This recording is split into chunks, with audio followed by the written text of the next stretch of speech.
The female body, on a worldwide consideration, retains the characteristics of youth much longer than does the male body. Are you getting the picture? Less or fewer women have hardening of the arteries than men, the incidence of ulcers in men, and again, most of the deterioration and the signs of age show less in the female body than they do in the male body. Told you I was going to prove a point.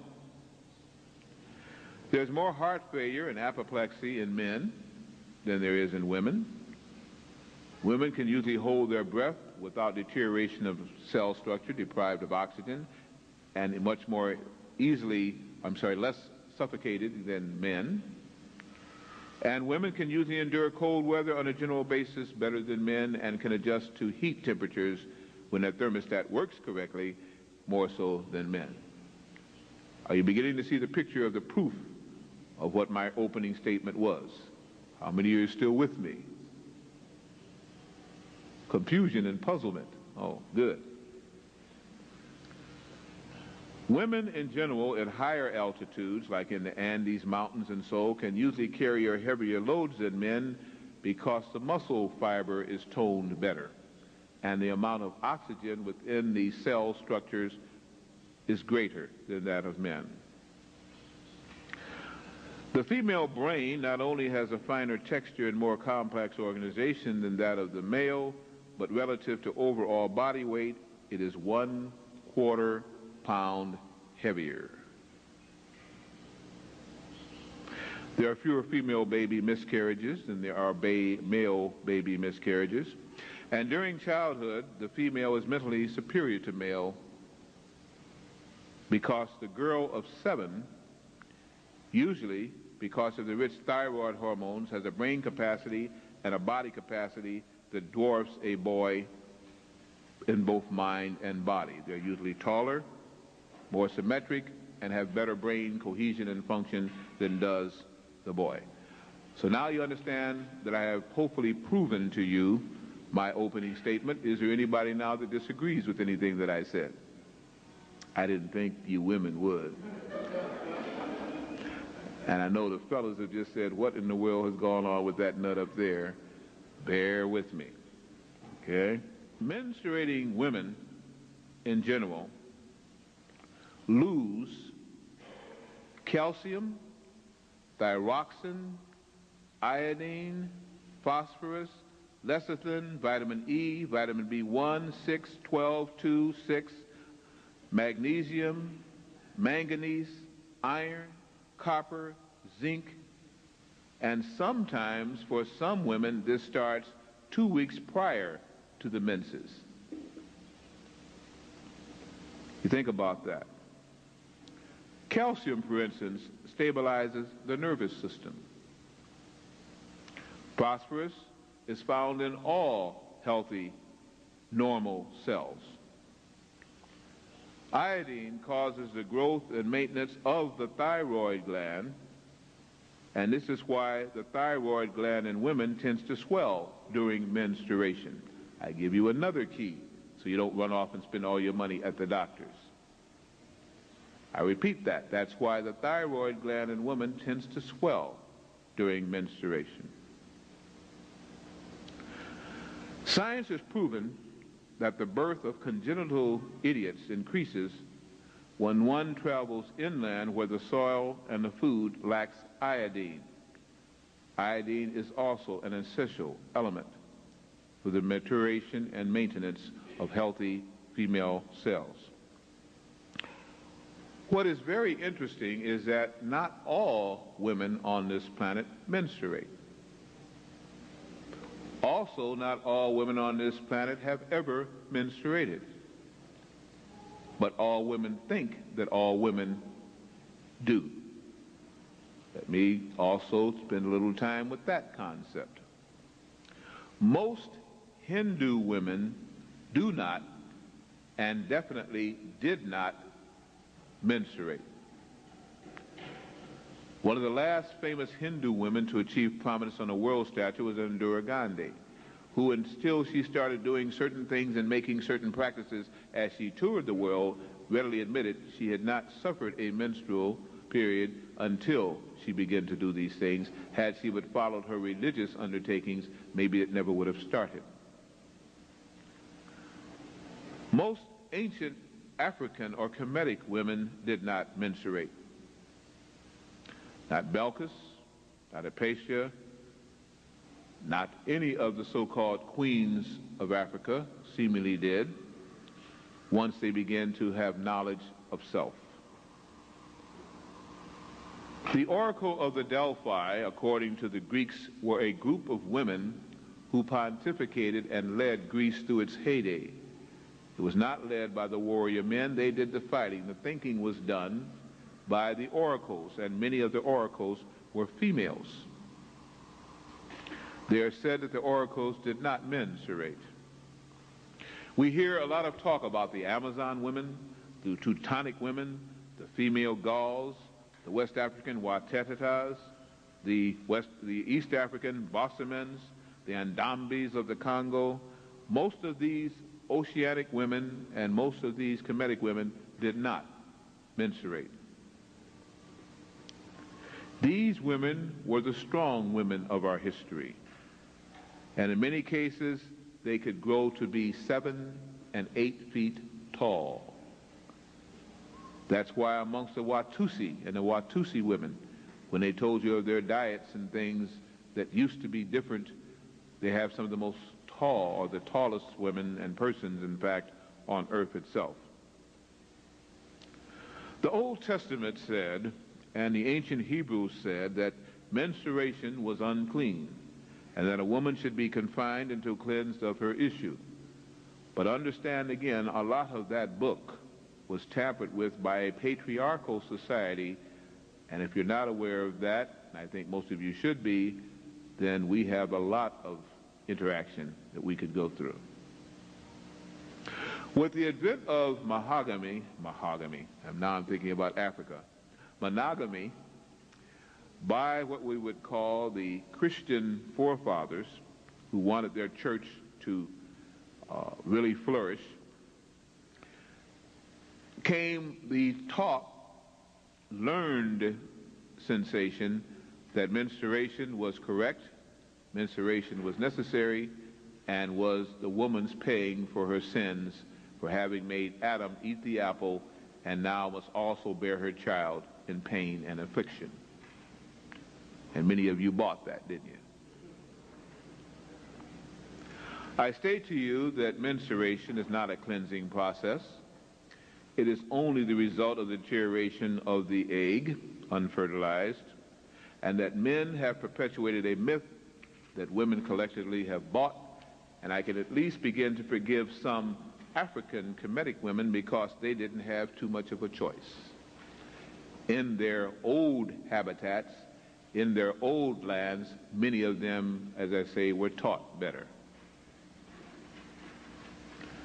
I'm going to now talk to you as adults, if I already haven't, and I hope again you will accept these things with an adult mind, and then on the Q&A, talk to me, question me if you will. The whites is a street slang for a term called leukorrhea. It is an issue, a secretion from the vaginal area which women sometimes suffer from. If the womb becomes catarrhal, has mucus, has a cold, the whites is one of the results. The inflammation of the uterine lining produces, in many cases, menstruation, and many things can cause that, as we shall talk about. The fluids lost in leukorrhea, or colloquial on the street, the whites, are important vital substances. Lipoids, alkaline lactates, natural sodium, potassium, calcium, plus brain and nerve foods in the form of lecithin. In fact, the mucous corpuscles present in leukorrhea are presently hemoglobin capable. What do I mean by that? It means that they are capable of forming human blood-carrying, oxygenating corpuscles.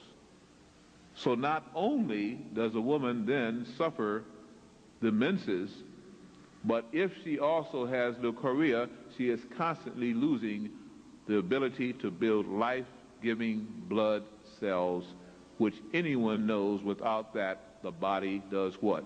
Deteriorates. Some women are on a constant menses. And then you wonder why some women are very irritable, very agitative, anemic. They get dizzy and have migraine headaches and jump at the sound of a firecracker 20 miles away, which they think they can hear. If anyone suffered that kind of loss from puberty till death, I wonder again why women are not half crazy. There are some men and other women that say they are. I didn't say it. I say, faced with that loss, we could have a problem.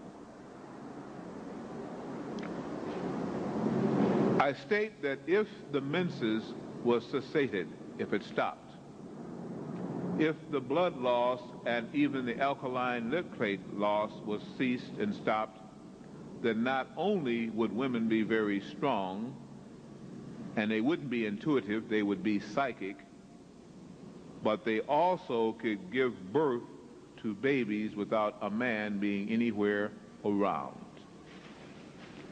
And there is the key to your problem and your problematic solution. You've bought into the coat's lie, the white coat's lie, the medical doctor's lie, which came about under a patriarchal system. If you start understanding the cadavers that were messed with in England and France at the turn of the 17th, 18th century, and experimentation still goes on. In fact, they, by law, are given under the caduceus the right to practice. And the practice is upon, in many cases, you as females. There was a theory called the Ovist theory, spelled O-V-I-S-T, pronounced Ah. It was proven, not postulated, I repeat, proven by Professor Jacques Loeb of Stanford University, that the embryo develops from the egg alone and does not require spermatozoon. Did you hear what I just stated? According to Professor Loeb, you can make a developing embryo to become mitigated and go into first, second, and third trimesters of birth without the need of the male sperm, under certain circumstances. The prevailing medical theory is one of epigenesis, and it says, again, that you must have the union of sperm and egg in order to produce and in order to get pregnant. Maybe. To start this and give it practicality, we have to go back to a basic concept that some people still are not sure about. I state that women had to have been created before men, or formed before man, because you cannot get a man from a man, you cannot get a woman from a man, but you can get a man from a woman, and you can get a woman from a woman, and think about that. Any problem with that statement, that compound complex sentence? I don't have one.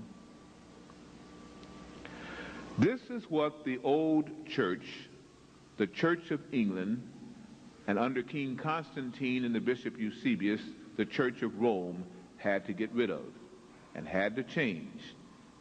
The last honesty amongst Caucasian principalities dealing with Christianity, and especially Catholicism, came with the onset of the Greeks, who broke away into the Greek Orthodox Church because they got tired of the lies that were being formed and wanted to continue with some semblance of truth from the Greek society.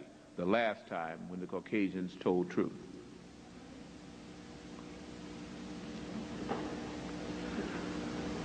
The male cannot reproduce himself, the female can. What does that mean if carried to the furthest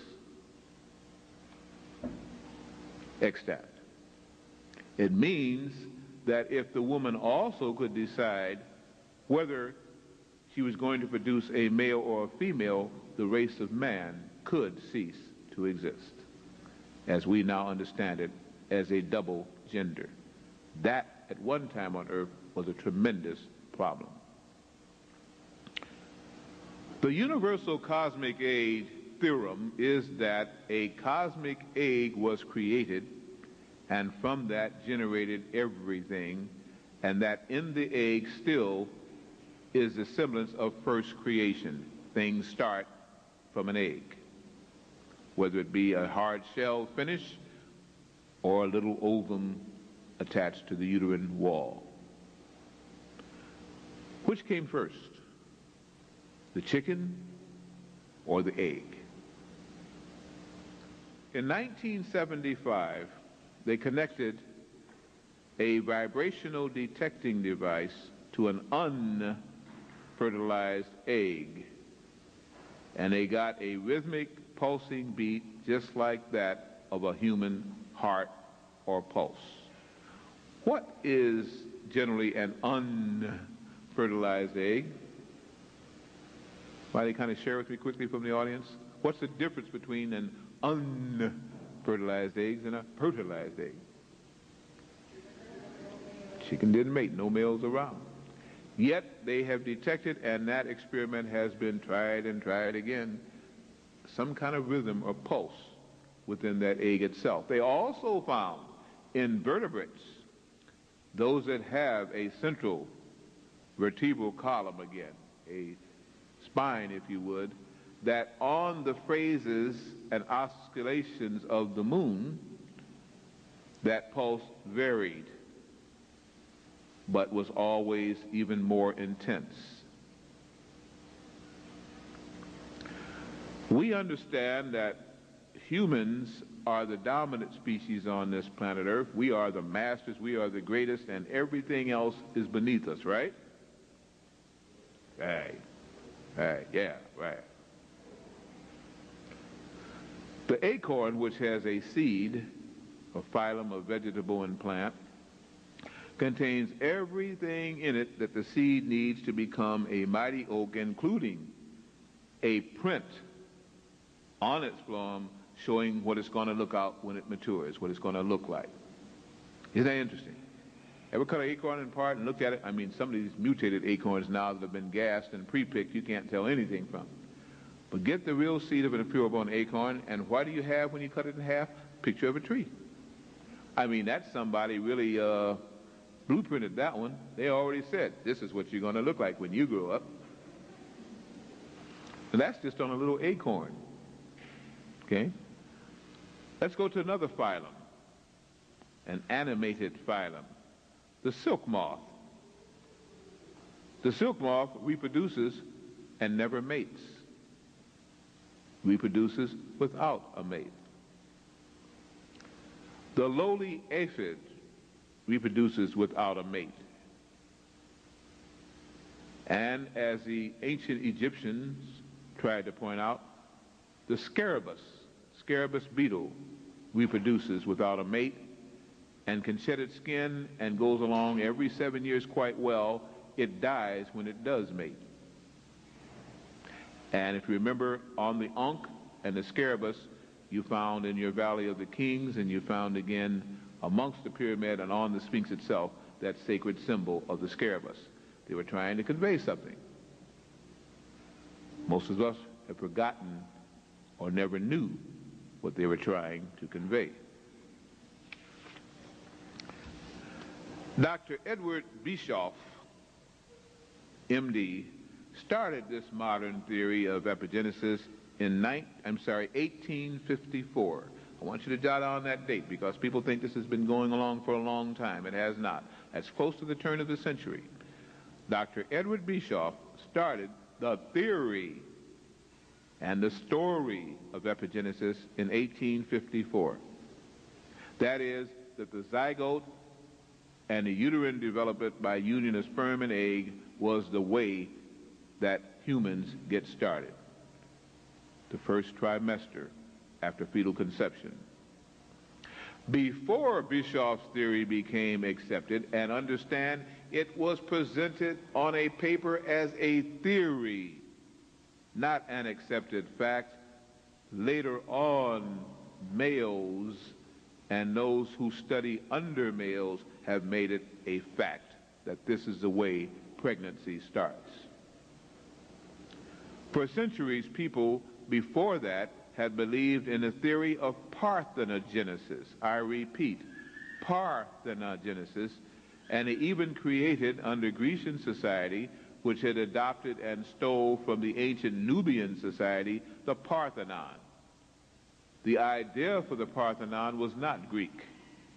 The idea that a temple toward bringing in gods was already being utilized on earth, and parthenogenesis, or virgin birth, was acceptable and was the more immaculate, wonderful way.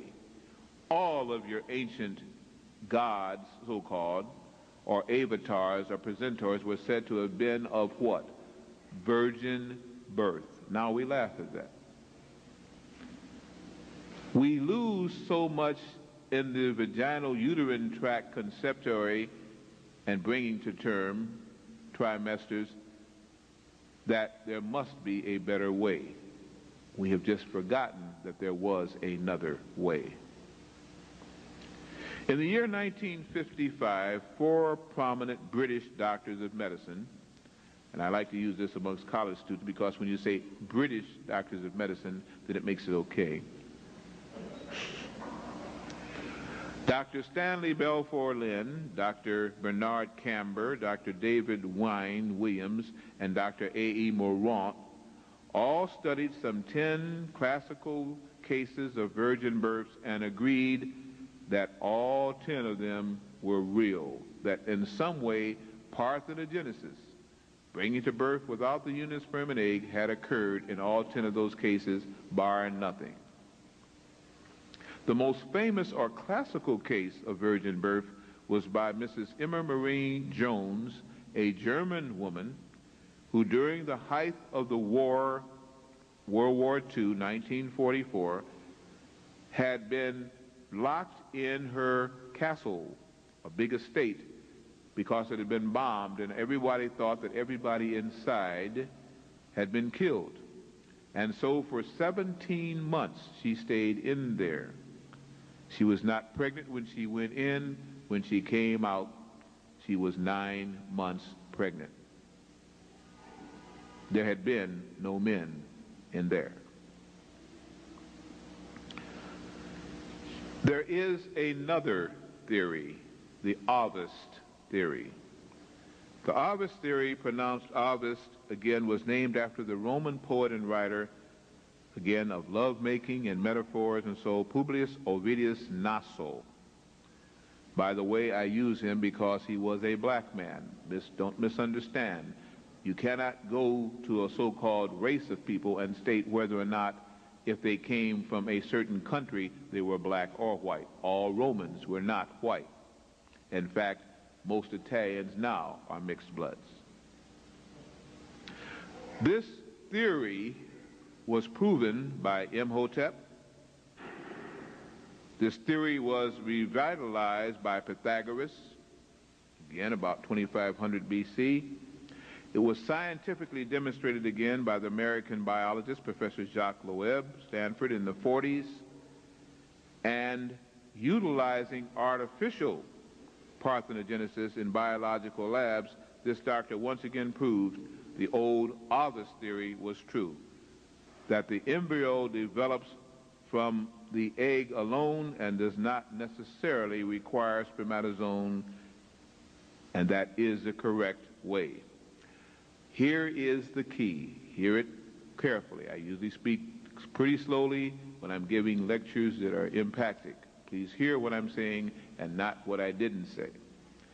Varied forms of energy in the forms of radiation from any source and including radiation from both the sun and the moon or other heavenly bodies, can produce hormonal chemical energies that will induce in the female zygote, when prime, development of a female cell that will initially divide itself and proliferate through terms. And any developing fetus therein will reach term, no matter what that term is. In other words, vibrations and radiation can start mitosis, division of the egg cell. That's the only reason that the sperm can also do that. It is not the sperm penetrating the egg that does it, releasing its DNA, Y chromosomes. It is the vibration of that sperm, because as you realize and you've read, literally millions to billions of sperm cells die out and never make the grail. What they do is to simply die out because their mobility, their energy level, their vibrational rate is not strong enough to excite the ovum or the egg. The one that does make it, after that, everything is over. Look how many it takes to do one act.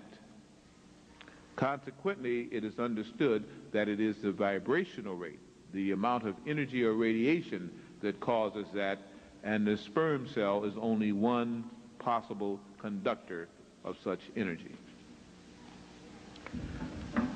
When we start thinking and talking like that, we have to begin to say, well, if that is the case, what is the reason now why many women do not get pregnant until they have a man, if you're talking about something that is so preponderous and so wonderful, Dr. Blair?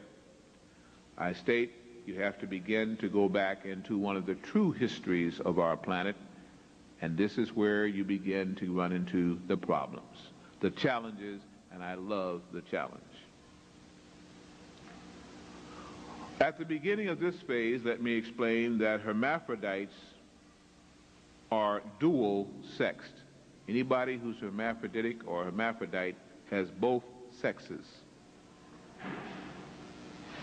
Androgynous means a male and a female part on the same plant. So what would happen under androgynous takings in the plant kingdom happens in the hermaphroditic undertakings in the animal kingdom, and that has been referred to as parthenogenesis. Are you still with me? All right. High alkaline diets, enzymes, fresh juices, plenty of chlorophyll, oxygen-containing foods, along with deep breathing and exercises, shortens the menstrual cycle. Did you hear what I just stated to you? High alkaline diets, freshly squeezed and freshly run fruit and vegetable juices containing enzymes and life force, heavy chlorophyll containing products. Chlorophyll allows you to do as the plants do to some extent, become photosynthetic. You can change light into usable energy and energy into usable light. High chlorophyll containing diets, plenty of exercise, plenty of deep breathing reduces the menstrual cycle. A lack of the exercise, a lack of life-giving foods and meat diets produces the menstrual cycle and reverts you back to the lower vibration of the animal for the human that you are, the animal person. Most athletic women find a wonderful, horrible thing that happens to them. Boy, Blair, you can't get your stuff straight. Wonderful, horrible. What a way to put adjectives together.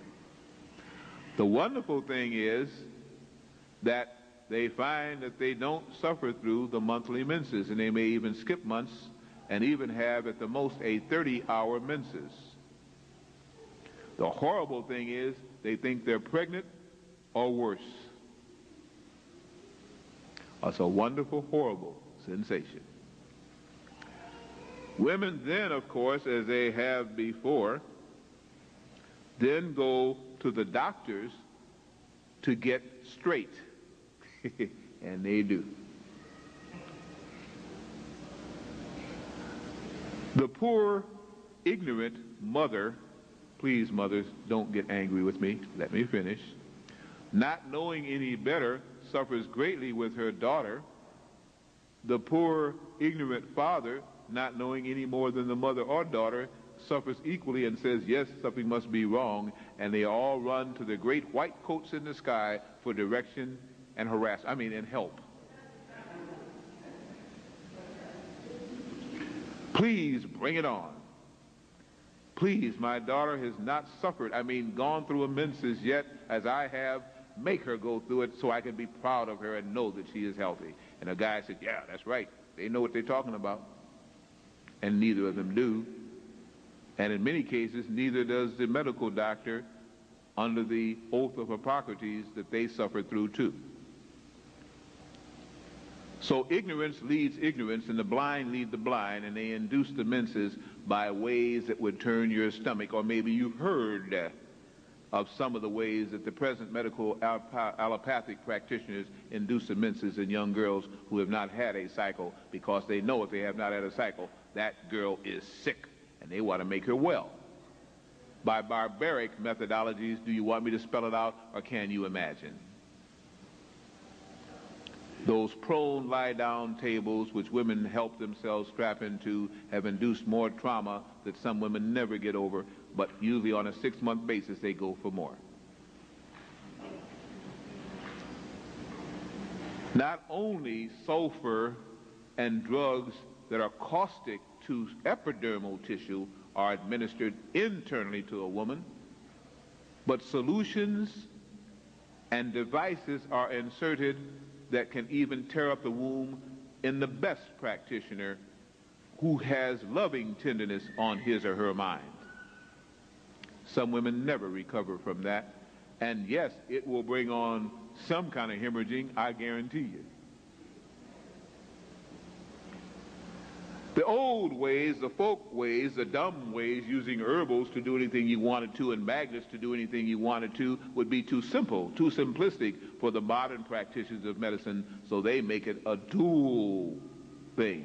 You have to usually come back twice a month for 6 months, and they get rich off of your suffering, and then you experience the final crustacea, the final wonderful thing. You have a menses. Isn't that wonderful? That's because, in ignorance, woman thinks that that is the only way she can be healthy, and the absence of which means ill health or pregnancy. Oh, how we have suffered through ignorance. Original female, when she wanted to bring forth birth, simply agitated the elements under her direction, under her matrix, and begin to form self. First of all, as living beings, and this is the ancient legend when people were not born through eggs, and then later on, as she mated again with animals, had to go through the animal methodology of producing through living birth and through, again, excretion and term. All original zygotes are female when formed.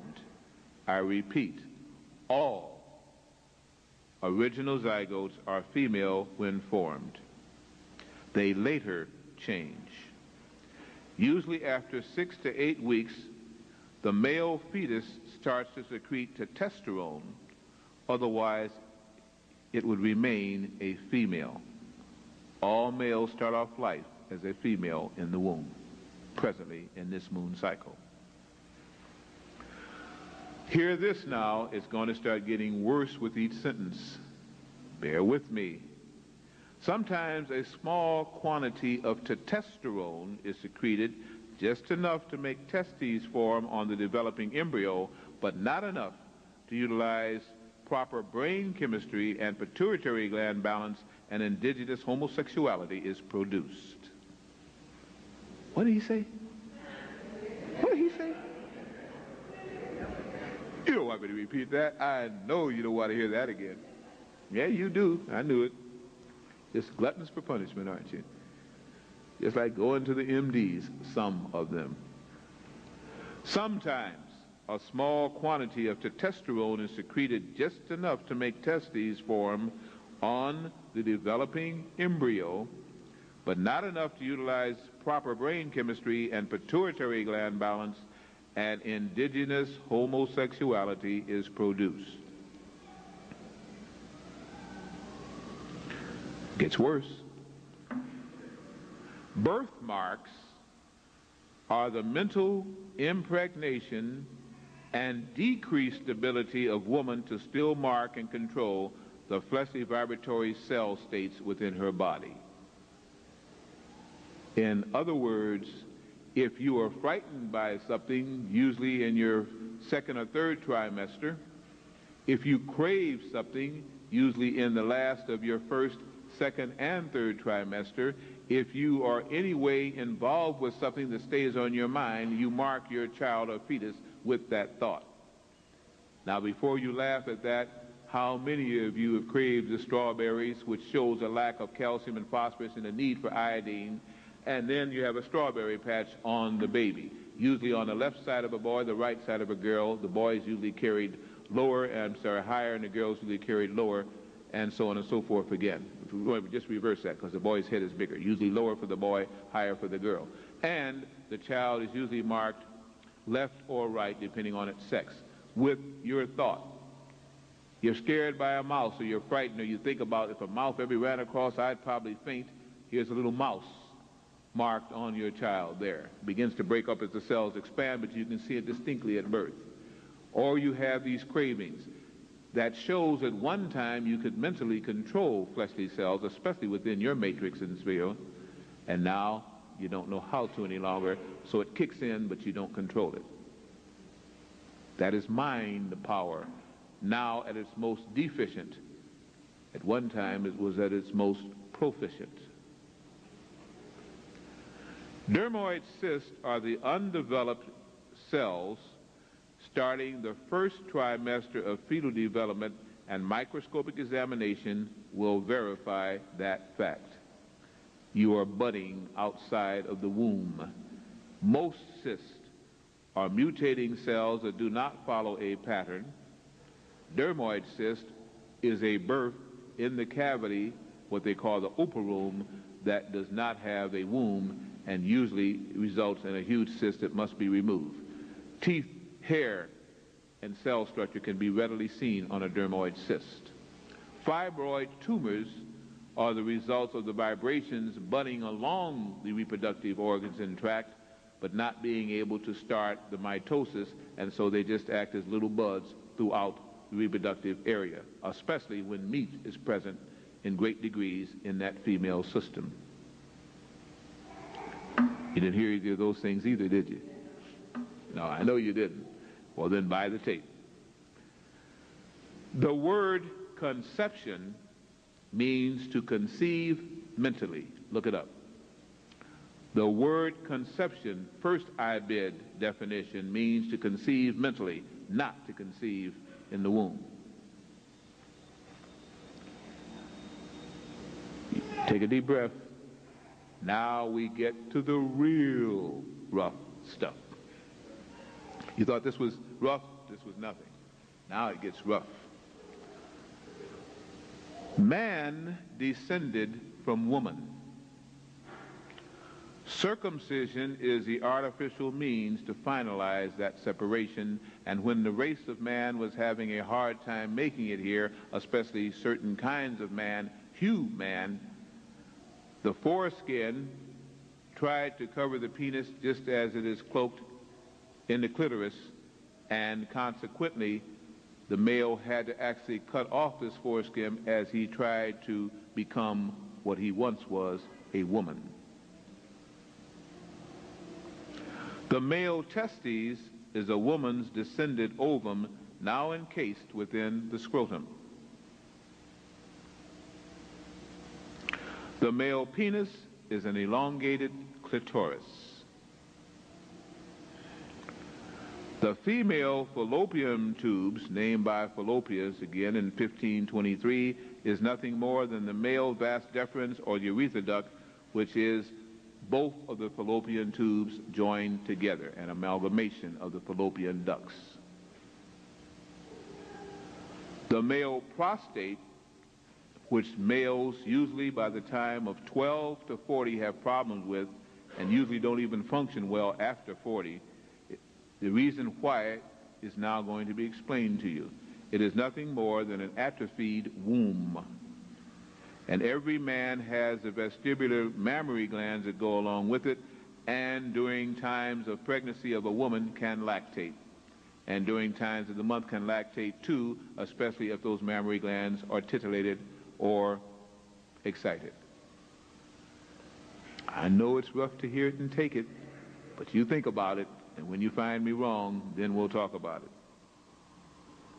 The bulbourethral glands of the male are equal to the larger so-called vestibular glands of the woman. It simply means that amongst the male gland reproductive is a gland called the orchic. How many men know where their orchics are? How many men knew you had an orchic? How many women know that you have 3 glands that you've never been told about, and one of them you've only partially been told about? That's why I list it as a third. Don't leave yet then. The female thyroid gland has 3 lobes. The male thyroid gland has 2 lobes. And the reason why the female thyroid gland has 3 lobes is because she tries to store up thyroxine through iodine storage and is always usually craving it in a deficient way. The chemical iodine we get here is not the sodium iodine that she needs, and she's always craving iodine. The closest substitute is simply iron. It is not the substitute though. Seaweed and plants like chlorella and chlorophyll-containing water plants give her most of those proficient things. Land plants usually can't make the grades, and most of the women that take chlorophyll will find it's from alfalfa. That's why they're not satisfied physically in their thyroid reproduction. Thyroxine is not rich from land plants, which also have chemicals within them. Hear well something I know no other white man or black man has told anybody in here, and then all you have to do is do the research to see if it is true. The other 2 female secret glands is one called the epiphoron, E-P-O-O-P-H-O-R-O-N,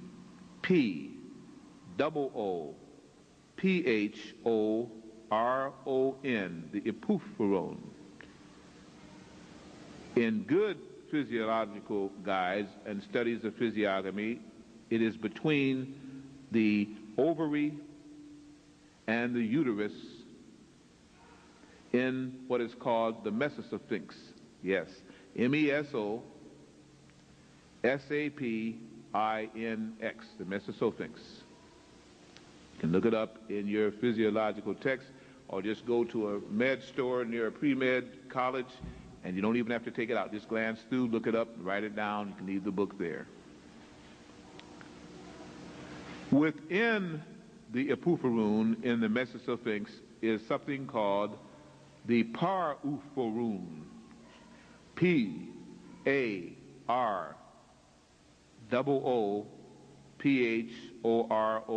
the parophoron.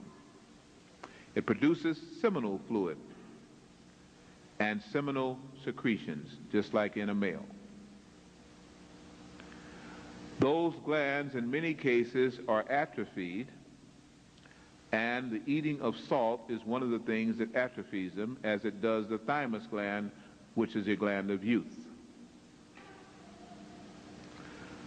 Those glands reflect from the biblical cord. That's not what you call it, is it? I call it the biblical cord. Unbiblical is what it's supposed to be. I say that because it is through misteachings of a religion that sought to subjugate women and bring them under church control that the truth of these books and things that talked about it have been squelched and hidden. They are now called apocrypha. When a woman exposed to moonlight at certain days of the month or sunlight at certain days of the month can suffer again even worse menses based again on the amount of meat in her system and the thoughts on her mind. All animals with vertebra follow the moon cycle, and that's why every 28 days, give or take a half day, they suffer the menses. It is the animal portion of woman that is pulling her down. Mitochondrial DNA is which your allopathic doctors will bring on you and your geneticists will back up, and they really don't understand it, but I will tell you what they will tell you. Mitochondrial DNA has an opponent. It is called nuclear DNA. Nuclear DNA is a mixture of both parents' genes. Nuclear DNA is a mixture of both parents' genes. Mitochondrial DNA is inherited only from the mother and is altered only by mutation, and this may be of what led to the original separation of races on our planet and the proliferation of the newborns, the mankinds. Let me repeat that once more to you. It is a very heavy proponent. I'm not being egotistical. You haven't heard this, listen to it, and go out and do the research. Two types of DNA that they speak about, mitochondrial DNA and nuclear DNA. Nuclear DNA is a mixture of both parents' genes. Mitochondrial DNA is inherited only from the mother and can be altered by radiation and even thought. It is very unstable DNA molecule. We're told that again the X chromosome belongs to the female and the Y chromosome belongs to the male, and when you get double X and double Ys and things like this, you get anything at all. I will state to you that a woman has the mental ability to change the chromosome pattern of any DNA molecule, or did. Oh woman, if you only knew who you were, then man would know who he is. Since both were taken away from the homeland by which virgins were born, and from the identification in Nubia and in Mesopotamia and amongst the Anasazi in the underground realms of the pyramid where the first earth woman was put on the surface to be tried for creativity. If we understood what went before, we would understand better the dream flashes when we begin to try to understand who we are. So much has been taken away, as I used to understand it, 96 books, and now I understand it from a brother last night, 240 books. But either way, the missing books of what we call the biblical book of the Bible, that if we had it all back as they did at once the library at own, we would understand who we were, when our gods and creators were coming back, and when the universal cosmic logoi would sanction the end to this foolishness on this planet. Let me state that 2000 is the year. The awakening has begun, and now women must worry about cysts, because as our sun puts out more energy, and this summer that's all you're going to hear about, women will begin to produce cysts like mad. And if you eat meat, you're going to produce dermoid cysts and go through all kinds of trauma, especially the lower the phylum of the meat that you ingest. Because the vibrations are low, and the body must get rid of it, and the sun will work on it, and it will try and bring it to term, because that's why it thinks you ate the meat. Did you hear me? You didn't hear me. About to wind up, and I know there won't be any questions or comments, will there? Lastly, as we conclude this way out presentation that I don't know anybody is going to present other than me, so I'll stay around so you can ask questions of me, is simply this. Mankind, human, angelic man, and gods will be on this planet this year. Before, just mankind and human shared an innocence and an ignorance, and now they no longer can live with each other in peace. Therefore, as one awakens, one must go to sleep. Cycles reverse. We are in the midst of a dispensational reversal of what is called a dispensation and a sensation. We're leaving the sensory vibrations of the third plane and are going into the fourth dimension once again. Those that change will find the menses will begin to cease, so don't go running to the doctor to stab you, please, and pay him for doing so. But understand that a change in frequency is your blessing, and one of the curses will be that they will not get the money from you by selling all the devices on a monthly basis to supposedly the 5 billion people on our planet that are females. Understand also that if you work with your mother-father image, which is your natural heritage, as the angels that you're supposed to be, many other things will begin to heal themselves if you just go natural, meaning natural herbals. Instead of drills and scalpels, magnets and crystals. Instead of all of the drugs, the vitamins and natural herbals and the trees and the barks. And it's very interesting, if you're keeping your lawns in the summertime now, you have the hardest time trying to stop those daggone weeds from coming up again, and you will spend half of your monthly income either on your mortgage payments, your rent, or keeping your lawns pretty. Those of you who are fortunate enough to even have lawns. Well, you won't have them long anyway because the weeds are coming back. One of the signs of the time is when weeds begin to grow, man is going to suffer because the weeds are your medicine fools. Pick them now, dry them out, get the seeds, and live. It won't cost you a cent. Don't throw them away. When they throw them away, pick them up and don't let them put the dioxides and dioxazines and everything else into them. Get them now while God is blessing you. The manna is coming and you are burning it up and throwing it away. It's for free. Study your basic herbal guides. You'll see them growing in the streets. The Creator has not forgot you, neither has Jehovah. Understand who you are and pick them and store them now so you may live, and at least the women will not have to go through menses in the time of trials. The radiation that the sunflower carries will help you to develop a higher consciousness if you don't let it become poison by going through the wicked master's cultivation system and being resold to you. Grow your own. Understand again that as you develop the higher consciousness, the new life forms born to you will be the gods returning in a form that they will transform the earth. That's why these precious young are being fought over, but not by the nuclear Negroid family, but by the Caucasoid state. And you're giving your children up to the state right and left, not understanding you're giving away your gods. Your goddesses, if you don't understand that God has no plural. God is one. Those who are low in vibration think low in vibration, reproduce low in vibration souls, and will suffer through the pangs of karma. Those who raise their consciousness call forth advanced souls. Their own bodies are quickened and purified in the undertaking. The male also gets healed in the undertaking, and the new soul can teach you until it's become psychically closed by all the drugs and things that this present false civilization will give to them. The blessings have never stopped. The intelligence of what once was a prosperous people was taken away. But don't feel bad, it was taken away from everything born on this planet.